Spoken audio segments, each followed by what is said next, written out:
बिस्मिल्लाहिर्रहमानिर्रहीम। मैं हूं डॉक्टर हाफिज़ नुमान ज़हीर और आप मेरा यूट्यूब चैनल देख रहे हैं वेटस्टेथ। आज मैं आपके साथ एक केस शेयर करूंगा जो कि काऊ के अंदर है और जिसे हम आम तौर पर शरकन भी कहते हैं और इसको हम पोस्ट पार्चुरियन हीमोग्लोबिनूरिया या हाइपोफॉस्फेटीमिया भी कहते हैं। आप सबसे पहले एक केस देखें कि इस केस के अंदर आपको जैसे कि वीडियो में नज़र आ रहा है कि ये जो एनिमल है रेड कलर का यूरिन कर रहा है, कि मतलब आपको इस तरह नज़र आ रहा है कि ये पेशाब की जगह खून कर रही है। तो ये एक डिज़ीज़ है जिसके अंदर इस तरह के साइंस आपको देखने को मिलते हैं। सबसे पहले आपको इस डिज़ीज़ के अंदर जो है जो यूरिन है उसके अंदर ब्लड आएगा और आपको डार्क रेड या ब्राउन और टू ब्लैक भी, ब्लैक कलर में भी आपको यूरिन मिल सकता है। तो इसके अलावा जो इसका दूसरा साइन है उसमें यह है कि इसका टेम्परेचर जो है वो नॉर्मल से सब नॉर्मल होगा। मतलब अगर इसका 102 फ़ारेनहाइट आपको नॉर्मल बॉडी टेम्परेचर है तो आपको इस डिज़ीज़ के अंदर 99 भी मिल सकता है, 100 भी मिल सकता है। तो इसके अलावा अगर आप इसकी आइज़ को देखें तो आइज़ के अंदर आपको जिसका कंजक्टिवा है वो बिल्कुल पेल नज़र आ रहा है और इसके अंदर आपको थोड़ी सी एक टैरिक भी मिलेगा, मतलब थोड़ा सा येलो कलर भी आपको मिलेगा, जो कि इस चीज़ को इंडिकेट कर रहा है कि इसको जो ब्लड के अंदर हीमोलिसिस हो रही है या आरबीसीज टूट रहे हैं उसकी वजह से इसको हीमोलिटिक जो है जॉन्डिस इसको आ रहा है। इसको ट्रीटमेंट के बाद जो हम सेकंड डे इसको विज़िट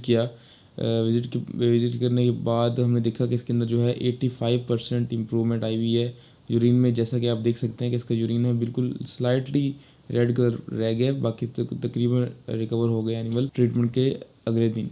तो इसके अलावा हमने इसको 3 दिन ट्रीटमेंट किया है और 3 दिन ट्रीटमेंट के बाद आप देख सकते हैं कि इसका जो यूरिन है बिल्कुल क्लियर हो गया है और एनिमल जो है वो बिल्कुल हेल्दी है।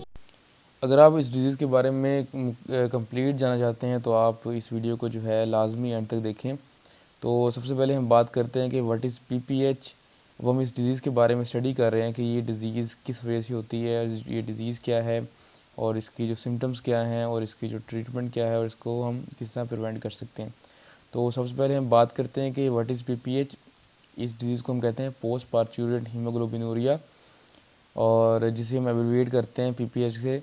ये एक मेटाबॉलिक हीमोलिटिक डिज़ीज़ है। मेटाबॉलिक हीमोलिटिक का मतलब है कि ये एक मेटाबॉलिज्म की डिज़ीज़ है और ये इसके अंदर जो है वो ब्लड की हीमोलिसिस होती है, मतलब जो आरबीसीज़ हैं उनकी तोड़ फोड़ होती है, ठीक है, जिसकी वजह से जो हमें यूरिन का कलर रेड मिलता है। तो ये जो है दूध वाले जानवरों की बीमारी है और आमतौर पर जो बफलो है हमारे पास, जो भैंसें हैं, उनके अंदर ये डिज़ीज़ जो है वो प्रेगनेंसी के दौरान होती है, ये देखा गया है। लेकिन ये ज़रूरी नहीं है कि ये सिर्फ प्रेग्नेंट में होगी। आमतौर पर जब ये भैंस जो दूध देती हैं काफ़ी ज़्यादा, तो उसके अंदर भी बीमारी हो सकती है।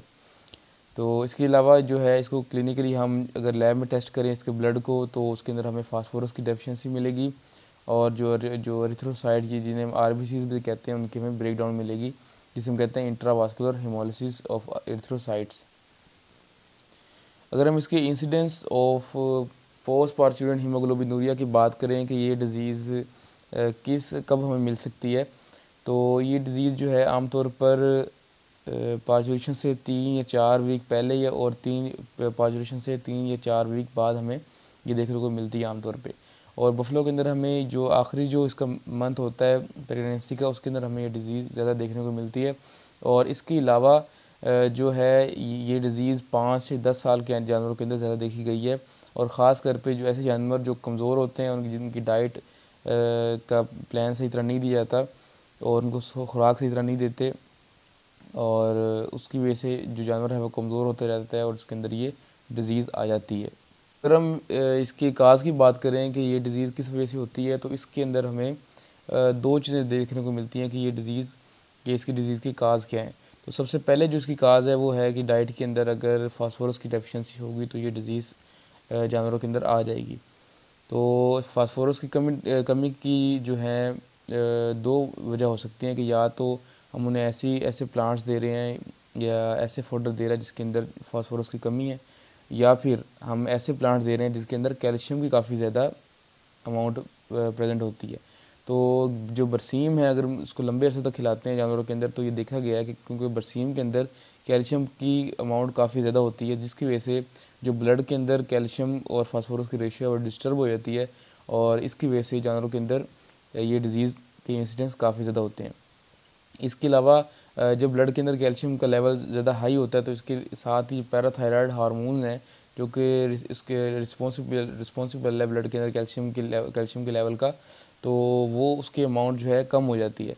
तो जैसे उसकी अमाउंट कम हो जाती है तो ये ब्लड के अंदर जो है कैल्शियम और फास्फोरस की रेशो मेंटेन रहती है, लेकिन कुछ कंडीशंस के अंदर जो है ये हार्मोन्स काफ़ी ज़्यादा प्रोड्यूस होना शुरू हो जाता है, जिसकी वजह से कैल्शियम का लेवल है ब्लड के अंदर वो काफ़ी ज़्यादा हो जाता है, और जिसकी वजह से जो फास्फोरस की रेशो बहुत कम हो जाती है। तो इसकी वजह से भी जो है ये डिज़ीज़ आ जाती है जब फास्फोरस की रेशो बहुत कम रह जाए। इसके अलावा जैसे कि हम जानते हैं कि जो फास्फोरस है वो सेल्स की जो है उसकी इंटीग्रिटी को मेंटेन करने के लिए बहुत ज़रूरी है। जो जैसे हम जानते हैं जो सेल मेम्ब्रेन होती है वो फास्फोलिपिड्स की बनी होती है। तो जैसे ही बॉडी के अंदर जो है या ब्लड के अंदर फास्फोरस की डेफिशिएंसी होती है, तो इसकी वजह से जो एनर्जी का पाथवे है वो जो एनर्जी है वो लेवल बहुत कम हो जाता है सेल के अंदर, जो जिसे हम कहते हैं एटीपी, जो कि सेल की एनर्जी करेंसी है वो बहुत कम बनती है। तो जब ये जो एटीपी है ये जो सेल की एनर्जी है वो बहुत कम बनेगी, तो इसकी वजह से जो सेल मेम्ब्रेन है सेल की उसकी जो वो काफ़ी ज़्यादा कमज़ोर हो जाएगी, और उस कमज़ोर होने की वजह से जो है वो टूट फूट का शिकार होती है, जिसे हम कहते हैं हिमोलिसिस ऑफ आरबीसीज। तो रेड ब्लड सेल जब टूटेंगे तो उसकी वजह से भी जो है जो यूरिन है उसके अंदर रेडनेस आ जाएगी। अब एक और जो इसके अंदर जो हाइपोथेसिस है उसके अंदर ये है कि कुछ हिमोलिटिक फैक्टर्स होते हैं सेपोनिन्स के। सेपोनिन्स जो है ऐसी सब्सटेंस जो कि झाग प्रोड्यूस करती है, जो कि अल्फ़ा अल्फ़ा के अंदर काफ़ी ज़्यादा प्रेजेंट होते हैं। तो इनके हिमोलिटिक फैक्टर्स के अंदर 3 तरह के फैक्टर होते हैं। एक को कहते हैं थायोसाइनाइड, नाइट्रेट और सल्फोक्साइड। तो ये 3 तरह के जो टॉक्सिन्स हैं ये हीमोग्लोबिन को काफ़ी ज़्यादा डैमेज करते हैं। तो इसकी वजह से जब हीमोग्लोबिन डैमेज होती है सेल के अंदर आरबीसीज के अंदर, तो वो कुछ बॉडी बनाती है जिसे हम कहते हैं हैंस बॉडीज़, या कोई ऐसी स्ट्रक्चर बनाते हैं डैमेज होने के बाद जिसे हम हैंस बॉडीज़ कहते हैं। अब जिन आरबीसीज के अंदर ये हैंस बॉडीज़ बन चुकी हैं उनको बॉडी से रिमूव करने के लिए जो स्प्लीन है वो इन सेल्स की हिमोलिसिस करवाती है, इन सेल्स को तोड़ती है ताकि जिस्म से बाहर निकलें। तो इस कंडीशन के अंदर भी आरबीसी की तोड़ फोड़ होती है। तो इस कंडीशन से भी हमें जो है यूरिन हमें रेड कलर का नज़र आता है कि यूरिन के अंदर जो है ब्लड जो आरबीसीज हैं वो ब्रेक डाउन होके आ रहे हैं। अब हम बात करते हैं कि इस डिज़ीज़ के अंदर ओवरऑल आपको सिम्टम्स क्या नज़र आते हैं। तो सबसे पहले जो इसका जो मेन साइन है इस डिज़ीज़ का, जिसकी बेस पे आप कहते हैं कि ये डिज़ीज़ ये हो सकती है इसको, तो उसके अंदर आपको जो है यूरिन का कलर चेंज होगा। आपको ऐसा लगेगा कि पेशाब की जगह जो है जानवर खून कर रहा है। इसके अंदर आपको dark red to brown colour आपको यूरिन मिल सकता है, बाज़ औक़ात ब्लैक कलर भी मिल सकता है यूरिन का। तो जब ये पहला सिम्टम अपेयर होगा कि यूरिन कलर चेंज होगा, तो इसके 24 घंटे तक जो जानवर है उसकी खाना पीना और उसका दूध देना नॉर्मल रहेगा। लेकिन जैसे ही 24 घंटे गुजरेंगे तो वो इसकी ये बीमारी शिद्दत इख्तियार कर जाती है, और इस डिज़ीज़ के अंदर जो है ब्लड का काफ़ी ज़्यादा लॉस होता है। इसकी वजह से बॉडी में ब्लड की कमी हो जाती है, जिसका एक साइन है कि आपको जो म्यूकस मेम्ब्रेन है वो आपको बिल्कुल वाइट नज़र आती है। इसके अलावा जैसे ही हीमोलिसिस का लेवल बढ़ता जाएगा, आरबीसीज की ब्रेकडाउन ज़्यादा होती रहेगी, तो आपको जो है वो यरकान, जिसे हम जॉन्डिस भी कहते हैं, उसके साइन मिलना शुरू हो जाएंगे। जिसका सबसे जो ज़ाहिरी अलामत है वो है कि आपको म्यूकस मेम्ब्रेन इक्टेरिक नज़र आएगी, ये जिसे हम पीलिया कहते हैं। आंखें जो हैं उसकी पीली हो जाएंगी। तो इसके अलावा जो आपको दूसरे साइन मिल सकते हैं उसके अंदर ये है कि इसका जो बॉडी टेम्परेचर है वो कम हो जाएगा, और इसके अलावा जो इसको टैकीकार्डिया होगा, ब्लड जो हार्ट है वो तेज़ बीट करेगा, क्योंकि ब्लड का लेवल कम हो रहा है और बॉडी कंपनसेट करने की कोशिश कर रही है अपनी हार्ट बीट बढ़ा के, पल्स रेट बढ़ा के, और उसको रेस्पिरेशन जो है रेट वो भी इंक्रीज़ हो जाएगा, ताकि कम अमाउंट ब्लड की बॉडी के अंदर है और बॉडी इस चीज़ को कंपनसेट करती है कि बॉडी की जो ऑक्सीजन की रिक्वायरमेंट है वो पूरी रहे। तो वो डिफरेंट तरीका अपनाती है बॉडी, जिसके अंदर टाइकार्डिया भी है, पल्स रेट का इंक्रीज़ हो जाना और रेस्पिरेशन रेट का भी इंक्रीज़ हो जाना। तो ये सारे अडॉप्टिव मैकेनिज़्म हैं जो कि बॉडी अडॉप्ट करती है किसी भी सिचुएशन के अगेंस्ट। इसके अलावा अगर आप ट्रीट नहीं करते इस कंडीशन को, तो इस कंडीशन के अंदर जानवर खाना पीना बिल्कुल छोड़ देता है, और ज़मीन पे लेट जाता है और वो उसकी डेथ भी हो जाती है अगर आप उसको ट्रीट ना करें। इसके अलावा अगर आपको किसी जानवर के अंदर यूरिन के अंदर कलर के अंदर चेंज नज़र नहीं आती और बाकी चीज़ें नॉर्मल रहती हैं, और कुछ जानवर आपको ऐसे मिलते हैं जो कि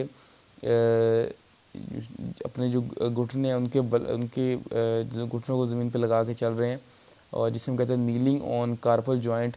तो ऐसे जानवरों के अंदर भी फास्फोरस की डेफिशिएंसी हो सकती है, जो आपको इंडिकेट करे कि इस जानवर के अंदर फास्फोरस की डेफिशिएंसी है। इसके अलावा पाइका ऐसी कंडीशन है जिसके अंदर जानवर जो है मुख्तलिफ तरह की चीज़ें खाता है, जैसे कि शॉपर हो गए, ईंटों को चाटता रहता है, पत्थर खाता रहता है। तो ऐसे जानवरों के अंदर फास्फोरस की डेफिशिएंसी होती है। तो अगर आप फास्फोरस की डेफिशिएंसी को पूरा करेंगे तो ये इस कंडीशन से रिकवर हो जाता है एनिमल। और ख़ासकर बफलो के अंदर ये बात देखने में आई है फील्ड में कि बफलो के अंदर जब भी बॉडी कोट का कलर चेंज होता है, आमतौर पर रेड या ब्राउन की तरफ आना शुरू हो जाए, तो उसको हम कहते हैं कि ये इसके अंदर भी फास्फोरस की डेफिशिएंसी है। तो ये भी फास्फोरस के अगर आप ट्रीटमेंट करें तो वो रिकवर हो जाता है एनिमल। ये जो हमने सिम्टम्स पढ़े हैं कि इसके अंदर जो है यूरिन का कलर चेंज होता है और ब्लड की ब्रेकडाउन होती है, और जो यूरिन का कलर है वो आपको रेड नज़र आता है। इस तरह के जो सिम्टम्स हैं ये आपको सेम इन डिजीज़ में देखने को मिलते हैं, जो आप स्क्रीन पे देख सकते हैं।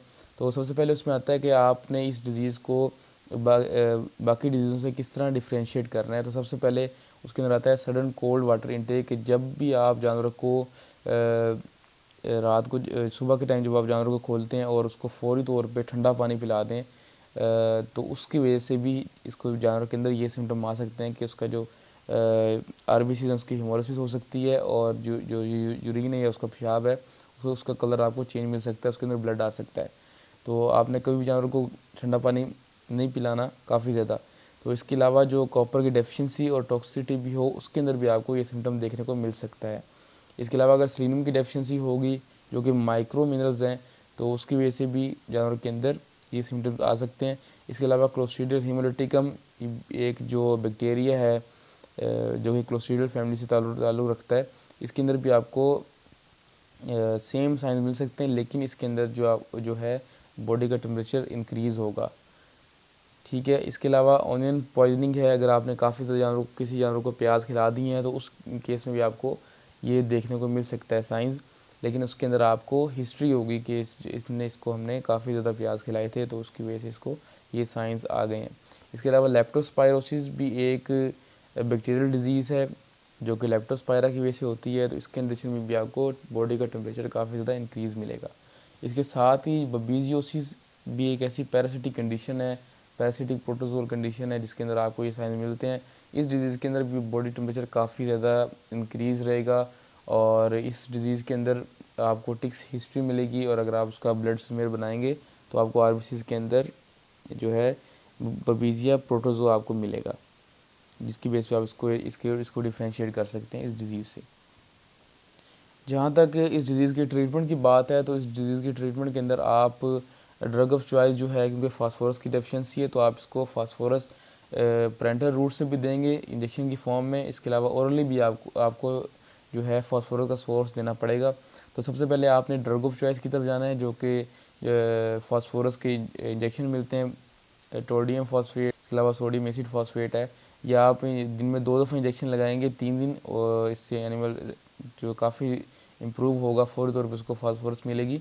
इसके अलावा आपने विटामिन B1, B6, B12 लगाएंगे ताकि ये ब्लड फॉर्मेशन में हेल्प करें। इसके साथ आप इसको लिवर टॉनिक देंगे, जिसे हम मेफिप्रोनिक एसिड भी कहते हैं, या 2-फिनॉक्सी 2 मिथाइल प्रोपियोनिक एसिड भी कहते हैं इसे। तो इसके अलावा जो आप विटामिन ई सेलेनियम की इंजेक्शन लगाएंगे फॉर सेलेनियम की डेफिशिएंसी को कवर करने के लिए, ये भी आपने इसको 3 दिन लगाएंगे इंट्रामस्कुलर। और इसके साथ आप डेक्सामेथासोन का यूज़ कर सकते हैं, जो कि बॉडी के मेटाबॉलिज्म को रेगुलेट करेगा इस केस के अंदर। इसके अलावा बोन फॉस्फेट का आप यूज़ लाजमी करेंगे एज अ डाइटरी फास्फोरस के सोर्स के तौर पे। इसके अंदर आप उसको 60 से 100 ग्राम, जो बीमारी की हालत में आप 100 ग्राम दे सकते हैं रोज़ाना। इसके अगर प्रिवेंशन के तौर पे आपने यूज़ करना है तो आप इसको 50 से 60 ग्राम रोज़ाना यूज़ करवाएंगे। तो इसके साथ आप इस डिज़ीज़ के अंदर जो है शुगर केन जूस आप 2 लीटर और और गाजर और चुकंदर का जूस आप इसको 1 लीटर मिक्स करके ये जानवरों को पिलाएं। ये फौरी तौर पे जानवरों को बूस्ट करेगा, इसको थोड़ी सी एनर्जी में हेल्प करेगा और इससे काफ़ी जल्दी एनिमल जो है वो रिकवर करता है। अगेन अगर आपका कोई भी जानवर बीमार होता है तो आप अपने इलाके के जो आपके एरिया के अंदर वेटनरी ऑफिसर हैं या वेटनरी डॉक्टर्स हैं उनसे आप कंसल्ट करें, ताकि आपका जल्दी से जल्दी एनिमल का डिजीज़ डायग्नोसिस हो और उसका ट्रीटमेंट हो और आपका कीमती जानवर भी बच सके और आपके ट्रीटमेंट के जो पैसे हैं वो भी बच सके। तो इस डिज़ीज़ की अगर हम प्रिवेंशन की बात करें तो इस डिज़ीज़ के अंदर आपने 50 ग्राम बोन फॉस्फेट या बोन मिल जिसे कहते हैं हम, वो आपने कमज़ोर जानवरों को खिलानी है। या आपकी बहुत ज़्यादा अगर लैक्टेटिंग एनिमल्स हैं तो उनको भी आप एज अ डाइटरी कैल्शियम और फास्फोरस के सोर्स के तौर पे लाजमी दें। 50 ग्राम रोज़ाना आप देंगे तो इस डिज़ीज़ से आप बच जाएंगे। और कुछ फार्म्स के ऊपर जो एनिमल हाई यील्डिंग होते हैं और या फिर वो जानवर जो बहुत ही कमज़ोर हैं और दूध भी देते हैं तो उनको पार्चुरेशन के फ़ौरन बाद ये फास्फोरस का इंजेक्शन लगा दिया जाता है ताकि फास्फोरस की डेफिशिएंसी ना हो।